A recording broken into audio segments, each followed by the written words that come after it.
Sa iba pang ulat, tiniyak naman ng pambansang pulisya ang mas pinalakas na kampanya ng gobyerno laban sa droga. Ito ay sa kabila ng pahayag ng isang top US anti-narcotics officials na posibleng lumala pa raw ang problema ng droga sa bansa. Yan naman ang balitang hatid ni Alvin Baltazar.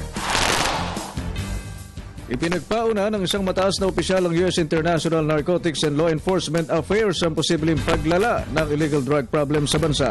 Sa ginawang pakikipagpulong kina DILG Secretary Marroas at PNP Chief General Alan Purisima, diretsa ang sinabi ni International Narcotics and Law Enforcement Affairs Assistant Secretary William Brownfield na dahil sa 50% reduction demand ng shabu at cocaine sa Amerika, naghahanap sa kasalukuyan ng sindikato ng droga ng mga bansang posibleng maging bago nilang market at kabilang na dito ang Pilipinas.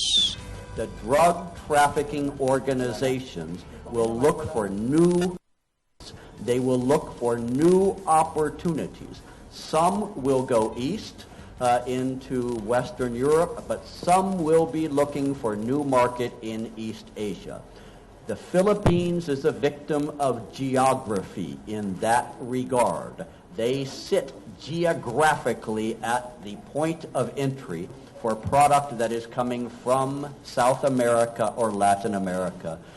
Dagdag ni Brownfield na hindi lang geographical victim ang bansa upang posibleng pagbagsakan ng iligal na droga mula sa South America, partikular galing ng Peru, Bolivia at Colombia.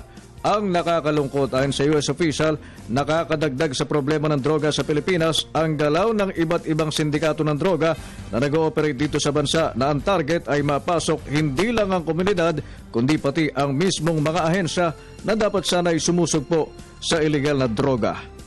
Methamphetamines is a problem today on the streets of Manila and every major city in the Philippines.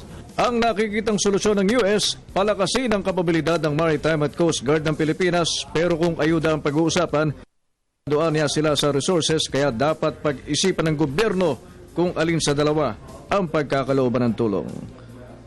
Pinarating niya na mahalaga na magdesisyon ng pamahalaan natin. Papalakasin ba natin yung Coast Guard o papalakasin natin yung PNP Maritime Police? Bagamat gusto natin sabay o parehas silang malakas, sa tulong na ipagkakaloob ng Amerika ay limitado din naman yung kanilang maitutulong.